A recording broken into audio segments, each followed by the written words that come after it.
Shrimati Deepthi Mary Varghese അസാധാരണമായ ഒരു മെയ്വഴക്കം N K Premachandran കാണിക്കുന്നുണ്ടോ? അദ്ദേഹം NDAയിൽ ചേരുമോ ഇല്ലയോ എന്നുള്ളതൊന്നുമല്ല. അതിനപ്പുറത്ത് ഇപ്പോൾ ഓരോ സ്ഥാനാർത്ഥിയും അല്ലെങ്കിൽ ഓരോ ജനപ്രതിനിധിയും അവിടെ ആ മണ്ഡലങ്ങളിൽ അതാത് മണ്ഡലങ്ങളിൽ ജയിച്ചു വരിക, അതിനെല്ലാ ആളുകളെയും ഒരേപോലെ തൃപ്തിപ്പെടുത്തുക തുടങ്ങിയ സമീപനങ്ങൾ സ്വീകരിക്കാറുണ്ട്. ഈ കാര്യത്തിൽ രാഷ്ട്രീയ നിലപാടും മാറ്റിവെച്ച് എൻ കെ പ്രേമചന്ദ്രൻ BJP സപ്പോർട്ടേഴ്സിന്റെ പിന്തുണയും എനിക്ക് വേണം, ഏത് തരം രാഷ്ട്രീയം കൈകാര്യം ചെയ്യുന്ന ആളുടെയും പിന്തുണ എനിക്ക് വേണം എന്നുള്ള നിലയിൽ പ്രവർത്തിക്കുന്നുണ്ടോ, പെരുമാറുന്നുണ്ടോ? അതൊക്കെയാണ് ഇടതുപക്ഷത്തിന്റെ ചാർജസ്. അങ്ങനെയൊക്കെ സംസാരിക്കാനാണെങ്കിൽ നിരവധി കാര്യങ്ങൾ എനിക്കും പറയാനുണ്ട്. ഇവിടെ മണിപ്പൂരിൻ്റെ കാര്യം പരാമർശിച്ചുകൊണ്ട് ഞാൻ അത് ഒന്ന് ആദ്യം സൂചിപ്പിക്കാൻ ആഗ്രഹിക്കുകയാണ്. മണിപ്പൂരിൽ പ്രശ്നം നടക്കുമ്പോൾ ആരാണ് ആദ്യം അവിടെ ഇറങ്ങിച്ചെന്നത്? അവിടുത്തെ വേദനിക്കുന്ന ജനങ്ങളുടെ ഇടയിലേക്ക്, അവിടെ അപമാനിതരായ സ്ത്രീകളുടെ ഇടയിലേക്ക് ആദ്യം ഇറങ്ങിച്ചെന്നത് ശ്രീ രാഹുൽ ഗാന്ധിയാണ് മിസ്റ്റർ. അവിടെ അതേപോലെ തന്നെ ഈ രാജ്യത്തുണ്ടാകുന്ന, ഈ രാജ്യത്ത് BJP കാണിക്കുന്ന എല്ലാ അട്രോസിറ്റീസുകൾക്കെതിരെ ഈ രാജ്യത്ത് സ്ത്രീ പീഡകർ എന്ന് പറഞ്ഞു നിൽക്കുന്ന പ്രതിസ്ഥാനത്ത്, സ്ത്രീ പീഡകരായി നിൽക്കുന്നവരുടെ പ്രതിസ്ഥാനത്ത് നിൽക്കുന്നത് BJPയുടെ പല MLA-മാരുമായിരുന്നു. അതിനെതിരെ ഹത്രാസിലായാലും പറയട്ടെ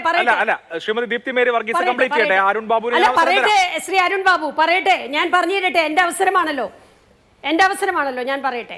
അപ്പോൾ ഹത്രാസിൽ ശ്രീമതി പ്രിയങ്ക ഗാന്ധിയും രാഹുൽ ഗാന്ധിയുമാണ് ആദ്യം ഓടിയെത്തിയത്.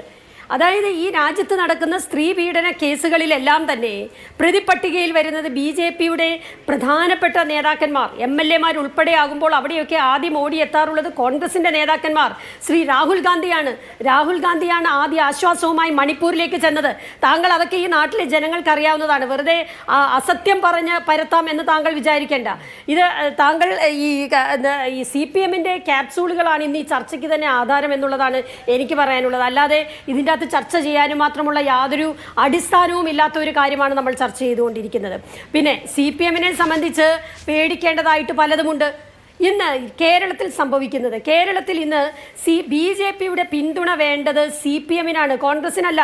കോൺഗ്രസ് രാജ്യം മുഴുവൻ ശ്രീ രാഹുൽ ഗാന്ധിയുടെ നേതൃത്വത്തിൽ രാജ്യം മുഴുവൻ ഇന്ന് BJPക്കെതിരെ പ്രധാന പ്രതിപക്ഷ കക്ഷിയായി നിന്നുകൊണ്ട് പോരാടുന്ന ഒരു രാഷ്ട്രീയ പ്രസ്ഥാനമാണ്. അവിടെ താങ്കളിപ്പോൾ പോസ്റ്റർ ഒട്ടിച്ച കാര്യം പറഞ്ഞു. ഈ കേരളം അങ്ങോട്ട് കഴിഞ്ഞാൽ രാഹുൽ ഗാന്ധിയോടൊപ്പം പോസ്റ്റർ ഒട്ടിക്കുന്നത് CPM-ൻ്റെ നേതാക്കന്മാർ, CPM-ൻ്റെ സ്ഥാനാർത്ഥികളാണ്. ഞാൻ സാന്ദർഭികമായിട്ട് അത് താങ്കളെ ഒന്ന് ഓർമ്മിപ്പിച്ചു എന്ന് മാത്രമേ ഉള്ളൂ. അപ്പോൾ ഈ കേരളത്തിൽ ഇന്ന് നടക്കുന്ന കേസുകൾ, കേരളത്തിൽ CPM-നെതിരായിട്ട് മുഖ്യമന്ത്രി പിണറായി വിജയൻ എതിരായിട്ട് വരുന്ന എല്ലാ കേസുകളും നമ്മൾ ആലോചിച്ച് നോക്കുക. ഇപ്പോൾ ലൈഫ് മിഷൻ്റെ കേസുകളായാലും സ്വർണ്ണക്കള്ളക്കടത്ത് കേസുകളായാലും 4 വർഷമായിട്ടും അന്വേഷണം, നമ്മളിതൊക്കെ പലതവണ ചർച്ച ചെയ്തതാണ്. 4 വർഷം അന്വേഷിച്ചിട്ടും ഒരു തുമ്പും ഇതുവരെ കിട്ടിയിട്ടില്ല. ഒരന്വേഷണ പുരോഗതിയും ഇതുവരെ ഉണ്ടായിട്ടില്ല. ലാവ്ലിൻ കേസ് 38ാമത്തെ തവണയാണ് ഇപ്പോൾ മാറ്റിവെച്ചിരിക്കുന്നത്. ലോക റെക്കോർഡാണ്. ഇത്രയും തവണ ഒരു കേസ് മാറ്റിവെക്കേണ്ടി വരുന്നു. പിന്നെ ഞാൻ മറ്റൊരു കാര്യം ചോദിച്ചോട്ടെ, ശ്രീ കുമ്മനം രാജശേഖരനുമായി 2017 ഫെബ്രുവരിയിൽ ഇതുപോലെ അടച്ചിട്ടിരുന്ന് ചർച്ച ചെയ്തത് ശ്രീ പിണറായി വിജയനായിരുന്നില്ലേ? അതുപോലെ തന്നെ ശ്രീയമ്മുമായി ഞാനിവിടെ പറയാൻ RSSൻ്റെ അനുഭാവിയായ ശ്രീ ദിനേശ് നാരായണൻ എഴുതിയ the RSS and the making of the deep nation എന്ന പുസ്തകത്തിൽ കേരളത്തിലെ കൊലപാതകങ്ങൾ അവസാനിക്കുന്നത് സംബന്ധിച്ച് പ്രമുഖ CPM നേതാക്കളും RSS നേതാക്കളും തമ്മിൽ സന്ധി സംഭാഷണം നടന്നുവെന്ന് പറഞ്ഞ് സമ്മതിച്ചതല്ലേ?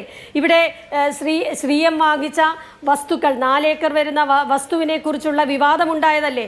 അത് എന്തിനു പകരമായി ആയിരുന്നു അദ്ദേഹത്തിന് കൊടുത്തത് എന്നുള്ള കാര്യത്തിൽ അതും നമ്മൾ ചർച്ച ചെയ്തിട്ടുള്ളതല്ലേ?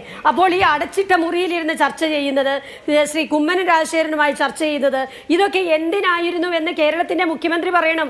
CPM-ൻ്റെ നേതാക്കന്മാർ ഇപ്പോൾ വെളിപ്പെടുത്തേണ്ട സമയമാണിത്.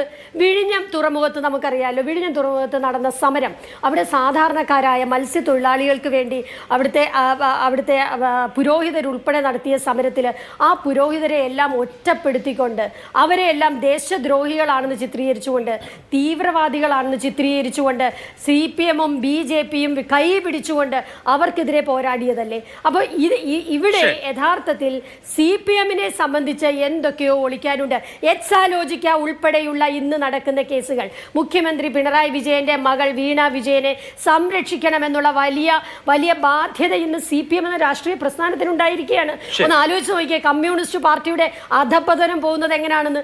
ഇത്തരം കാര്യങ്ങളിലൊക്കെ ശ്രീ പ്രേമചന്ദ്രൻ വളരെ ശക്തമായ നിലപാടാണ് എടുക്കുന്നത്. CPM-നെതിരെ, മുഖ്യമന്ത്രി പിണറായി വിജയനെതിരെ ശക്തമായ നിലപാടാണ് പറയുന്നത്. അദ്ദേഹം കൊല്ലത്ത് വീണ്ടും ജയിച്ചു വരുമെന്നുള്ള കാര്യത്തിൽ CPM-ന് പോലും സംശയമില്ല. അതല്ലേ അതെ BJP-യുടെ പ്രതിനിധി പറഞ്ഞത് കേട്ടില്ലേ? അത് CPM-ന് തന്നെ ഉറപ്പാണ് പ്രേമചന്ദ്രൻ അവിടെ വിജയിക്കുമെന്നുള്ളത്. കാരണം അത്രയ്ക്ക് ജനസമ്മതിയുള്ള ഒരു ജനപ്രതിനിധിയാണ് ശ്രീ പ്രേമചന്ദ്രൻ. ഇവിടെ CPM-നെ സംബന്ധിച്ച് ഇന്ന് കേരളത്തിൽ BJP-യുമായിട്ടുള്ള ബാന്ധവം പുറത്തു വന്നിരിക്കുന്നു.